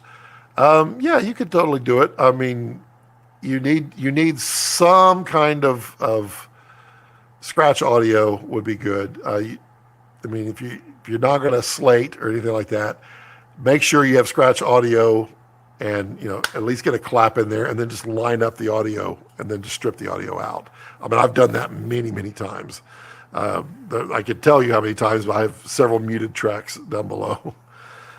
Yeah, Johnny. Yes. Yeah. Exactly. 9 Sol. All right. R3 is new. Yeah. Okay. Yep. Got it. Good advice. You are welcome. Yep. And I say that that audio with the red cameras too. Don't try never to run any boost on the red cameras, and you'll get plenty clean audio. I mean, even the Komodo with it's got 1/8" stereo input. I get great audio into it. There's been many times when I've run the F8 and I run out an 1/8" stereo into Komodo, and then I just end up using the pre-recorded audio on the Komodo. Well, it comes from that, but I mean the preamps in there are fine if you limit the gain. Have you ever used any of the S line? No, I have not. I kind of gave up on Panasonic when they got rid of their sensor division. I was a big fan of Panasonic. The EVA-1 was and is still a great camera, but it's kind of like the last. Everything else, they're just using, I think they're using Sony sensors, aren't they?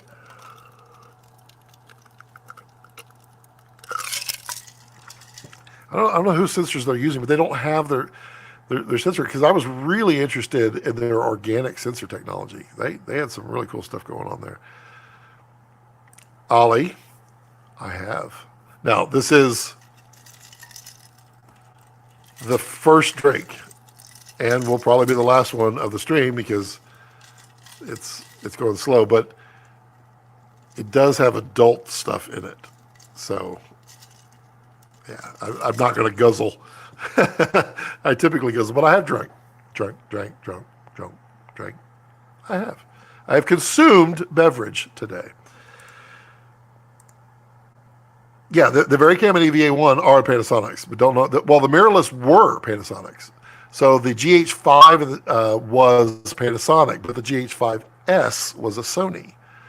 And quite honestly, the GH5S was a better sensor than the GH5. It's kind of funny. If they would have put the IBIS in the GH5S, they probably would have sold a metric ton of those. And they still sold a bunch. And I liked the GH5. But I don't know. I mean, the S1 and the S1H, they have some capability. And they're not bad cameras. I just don't have any interest in them anymore, is probably more an accurate statement. The GH6 looks pretty nice. Yeah. I mean, it's a capable camera. I'm not, I mean, if I can get one to test, I'll flat out test it. Absolutely. I'll do a review on it. But I don't see anything that is attracting me back to Panasonic in that. What do I think of the new Alexa 35? Have you tried it yet? I have played with it. I've not reviewed it yet. Soon, I should have my hands on one. It's pretty nice camera. It's got a great image. I'm not going to lie on it. It's got a really nice dynamic range. It makes a beautiful image. It's going to sell like, well, it's already sold like hotcakes because you can't get one for 2.5 years. Yeah, it's a great camera. I would like to see a full frame version of it, but they said 2 years. I think you used the GH5 for these streams. I did. I used to use the GH5. If you remember, Ollie, I've used a plethora of cameras on this live streams. I've live streamed with the Dragon. I've live streamed with VHS. I've live streamed GH5. Live streamed with live streamed with the EVA1 once. Live stream with Komodo. Live stream with. Let's go back. I did GoPro. Yes. Man, I mean, because I've live streamed with the A7R2, the A7R3, the A7S, the A7S1, the A7S2. Did not like either of those. A7S3 now, obviously.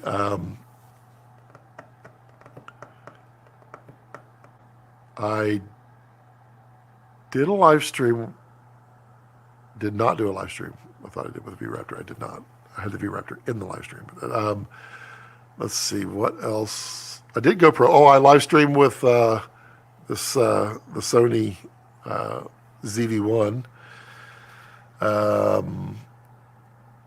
don't think I live streamed with the GH4 though.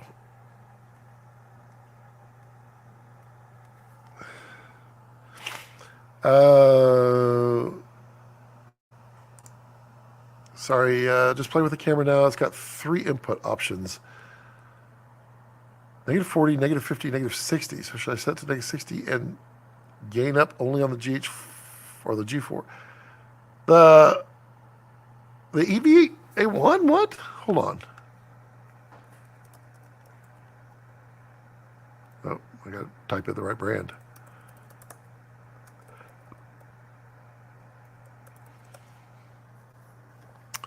What am I missing here in my brain?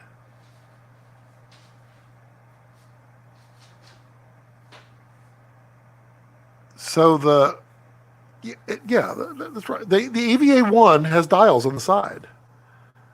So you set it to line, and then set your GH or your G4 to like +12.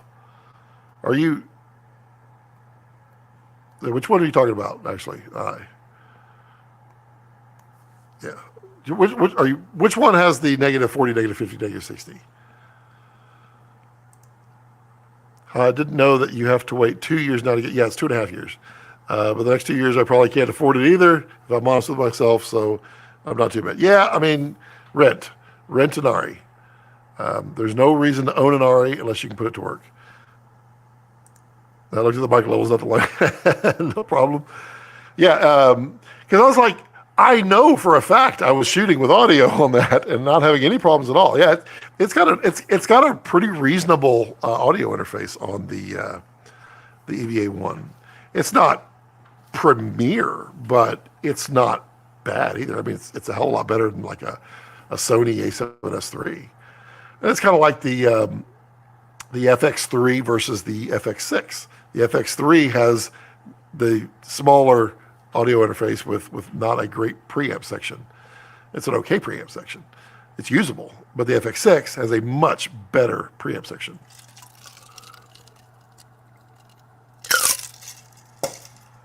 All right, it is now 6 o'clock. Who's got last minute questions? Where am I at? I'm on the wrong thing. Who's got, oh wait, oh, yep. Get a couple minutes left for the missus shows up. Who's got last minute questions? Come on, rapid fire. Bring them out here. Bring them out. Let's go. Who's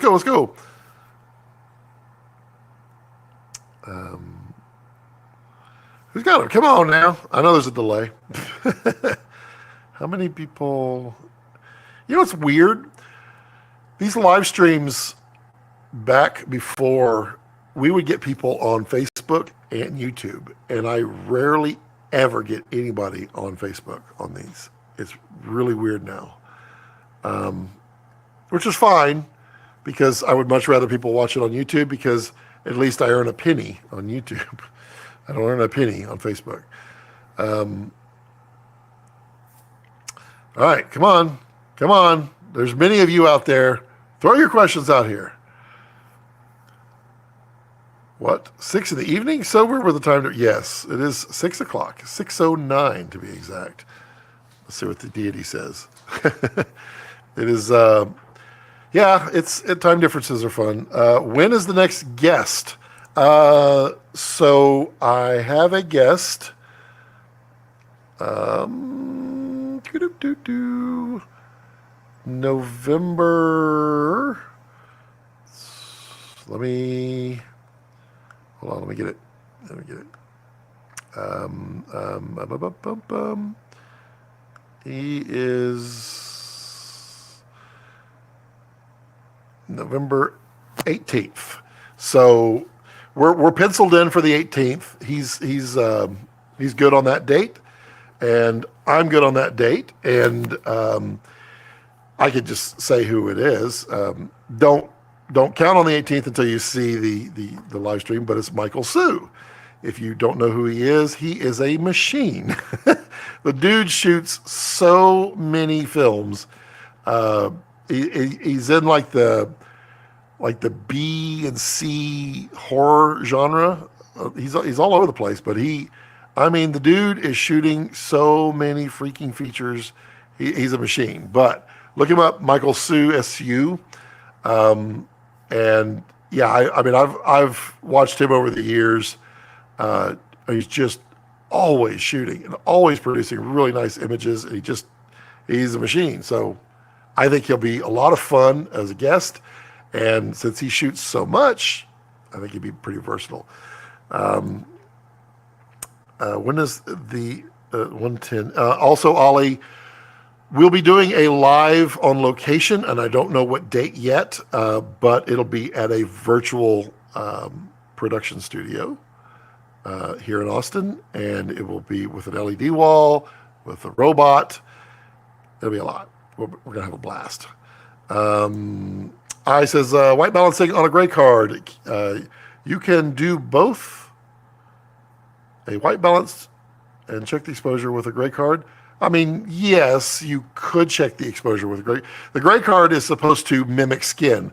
But as you and I and everyone else knows, skin is all over the map. So a very, very, very pale person might be at IRE 60.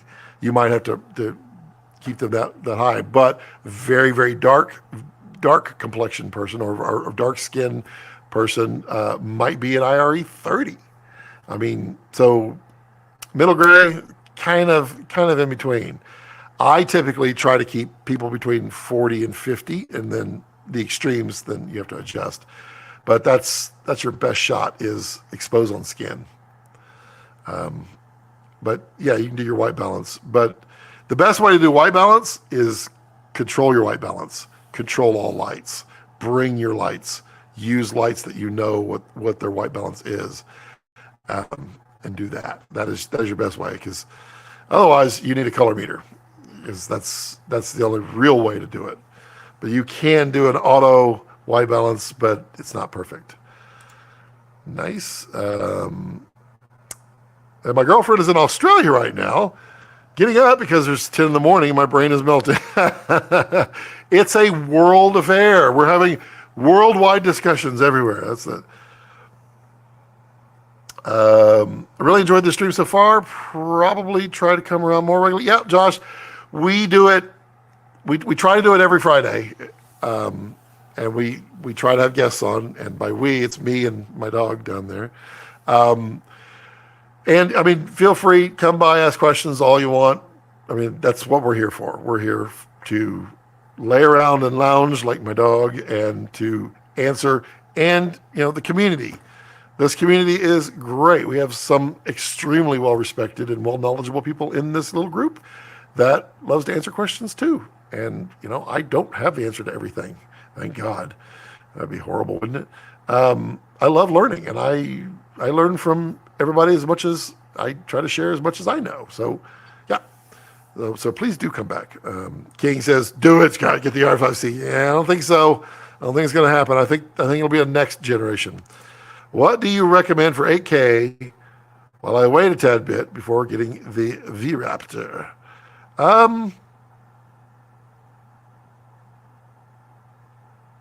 mean, R5C will work. The new Sony A7R5, if the dynamic range is there, might be tough. The A1 is pretty nice, but all that's expensive. I mean, I've seen some epic W's out there for pretty cheap. So that's a Helium 8K. And it's cheaper than V-Raptor. So you can do that. All right. Well, we are going to wrap this up. Everyone, thank you. The no Sony. You are so mean, King. So mean. Get a Helium 8K. You'd be happy. Yeah, so everyone, please. I mean, I know we're all international. Most of y'all are international. It's kind of funny. A lot of y'all are international. Some of y'all are local. Support me any way you can down below. I appreciate it if you can. Become a channel member. It's all that good stuff. Remember to subscribe. Tell everybody about these. Let's get some community really ramped up here. Let's kick it up a notch. Yeah, Ollie, you're biased. You own one. You like your R5 C-Cam. I like that. It's a good pun. Puns are always intended, by the way. But yeah, as always, as I like to leave it, don't let your passions center around your life. Let your life center around your passions. Bye. I'll have a fantastic weekend.